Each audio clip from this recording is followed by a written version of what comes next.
Undercover CEO went to pop the balloon to find real love as a broke plumber, get insulted by gold diggers. Imagine walking into a room where your entire future could change, but the moment they hear your job, they pop your balloon and your chance at love.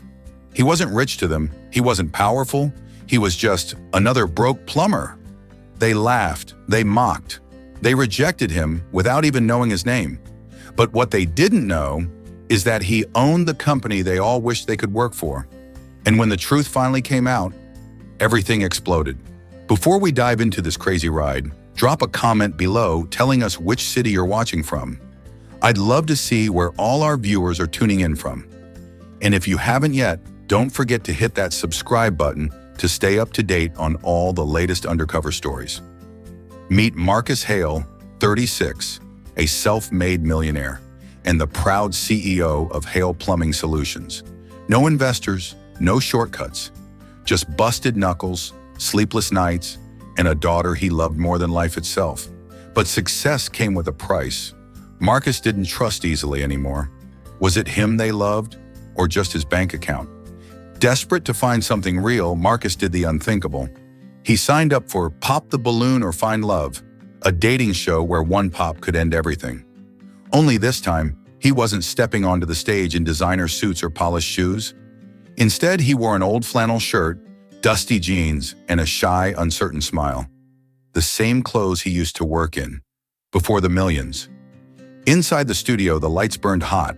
The crowd buzzed with excitement. Above each girl floated a single balloon, one pop away from rejection. The host announces, "Contestants, you have 30 seconds to decide, pop the balloon or find love." Marcus took a deep breath and stepped forward. He didn't just step forward as a CEO. He stepped forward as a broke plumber, praying for something real.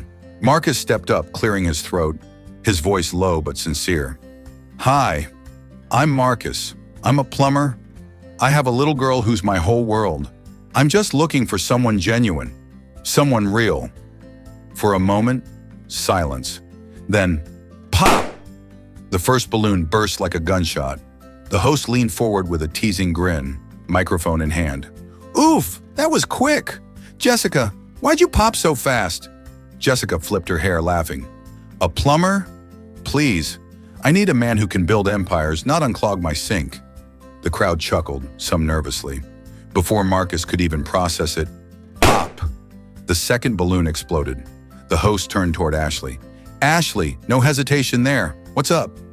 Ashley shrugged, smirking. "He's cute but broke and has a kid. That's 2 red flags. Pass. Next!" Marcus's fingers tightened inside his pockets, but he kept the same soft, polite smile on his face. The kind you wear when life teaches you not to fight back. Then it came. Pop! Third balloon. Each pop sounded sharper, colder, slicing into the silence and into Marcus's chest. The host pivoted to Brittany, her balloon string now dangling limp in her hand. "Brittany, that was fast. Not even giving Marcus a chance?" Brittany scoffed, twirling her designer bracelet around her wrist. "Girl, if he can't buy you a Tesla, why even bother? Cute plumbers stay cute until the bills show up." The girls around her laughed. Loud, careless laughter that stung deeper than any insult. Marcus shifted his weight slightly, feeling the unbearable heat of the studio lights. Or maybe it was just the humiliation rising inside him. His heart hammered against his chest, but outwardly he smiled. A broken, practiced smile, the kind he had mastered over years of rejection. The host chuckled awkwardly, trying to keep the show moving. "Tough crowd tonight, Marcus. Maybe the 4th time's a charm?" Marcus laughed softly under his breath, almost inaudibly. "Maybe." But deep inside, each balloon pop felt like a part of him was being stripped away. The part that still believed in finding something real. Pause here for a quick reminder. If you're loving the drama so far, make sure to like this video and hit subscribe so you never miss out on any of our undercover stories. One girl, Isabella, refused to pop her balloon. She hesitated for a moment, then stepped forward. Her voice shook, but there was something stronger underneath. Pride. "I think being a plumber is honest. It's hardworking. And raising a daughter alone? That's not baggage. That's strength. I think you deserve respect, not judgment." The studio fell into an uneasy silence. The other girls glanced at each other, smirking. And then the attacks came. Jessica rolled her eyes dramatically. "You're seriously keeping your balloon for that?" Ashley sneered, arms crossed tightly. "You're embarrassing yourself, honey. Have some standards." Brittany chimed in with a sharp laugh. "Enjoy living in a trailer park with your plumber husband. Hope you like ramen noodles for dinner." The audience laughed, cruel and loud, fueling the humiliation. Isabella flushed under the harsh lights, but she didn't back down. Her hands gripped her balloon tighter, knuckles white, but her eyes, they blazed with defiance. "I'd rather have a real man who knows what loyalty means than someone fake who only cares about money." Marcus stood there, frozen. After everything, the pops, the laughter, the rejection, someone was willing to fight for him. Someone saw past the dust on his jeans and the calluses on his hands. And for the first time in what felt like forever, Marcus felt something stir deep inside his chest. Hope. He looked at Isabella, pure shock and something warmer flickering in his eyes. Maybe, just maybe, he thought, this was the kind of love money could never buy. Just then, the host stepped onto the stage, grinning ear to ear, holding the microphone with dramatic flair. "Ladies, what if I told you that the broke plumber over there is actually the millionaire CEO of Hale Plumbing Solutions, a company worth over $50 million? The room exploded. Gasps echoed through the studio. Screams, stammering apologies. Eyes widened, mouths hung open. The same girls who had eagerly popped their balloons now tripped over themselves, scrambling to get closer to Marcus. One girl pouted, pushing past the others. "Oh my God, I just love plumbers. It's so sexy," she gushed, batting her eyelashes shamelessly. Another giggled nervously, twirling her hair. "I only popped because I got nervous. We should totally grab coffee sometime." Even the third girl, who had laughed the loudest before, stepped forward with a fake smile plastered on her face. "Honestly, I just knew you were someone special. I just didn't want to seem too eager." The air thickened with desperation. Their fake smiles filled the stage, sticky and suffocating, like perfume sprayed too heavy in a small room. But Marcus? He just chuckled, low and knowing, and slowly began peeling off the dusty old flannel shirt and faded jeans, revealing the sharp cut of an Armani suit underneath. The girls gasped again, louder this time. But Marcus didn't spare them a second glance.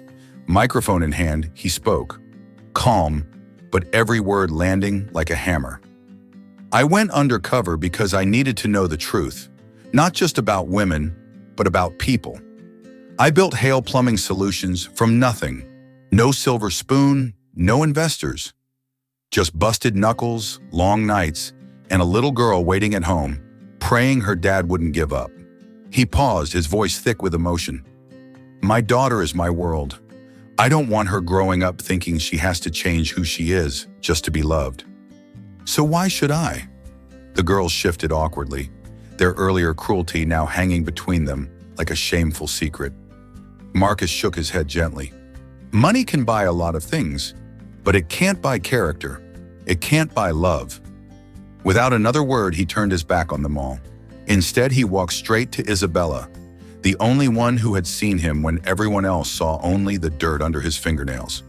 Isabella's hands trembled slightly, still clutching her balloon. Her eyes were wide, vulnerable. Marcus smiled, not the polite mask he wore before, but a real heart-deep smile. "You stood by me when you thought I had nothing," he said, voice low.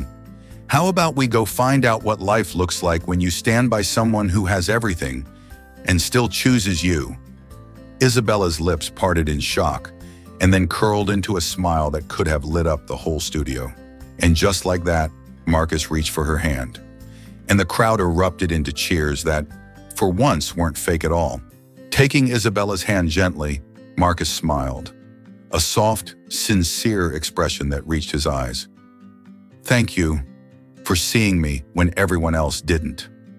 Isabella blinked back tears, her heart swelling with emotion.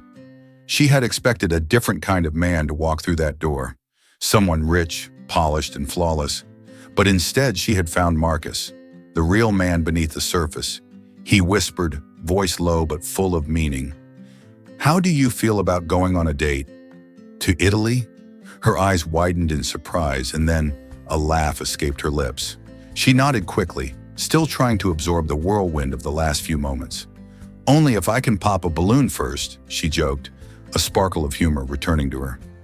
Confetti exploded overhead as the crowd erupted in cheers. It wasn't just a celebration of a date. It was a celebration of truth, of connection, of real love. Marcus turned one last time to the camera, his voice steady, carrying a message far more important than anything money could buy. "Judge character, not paychecks."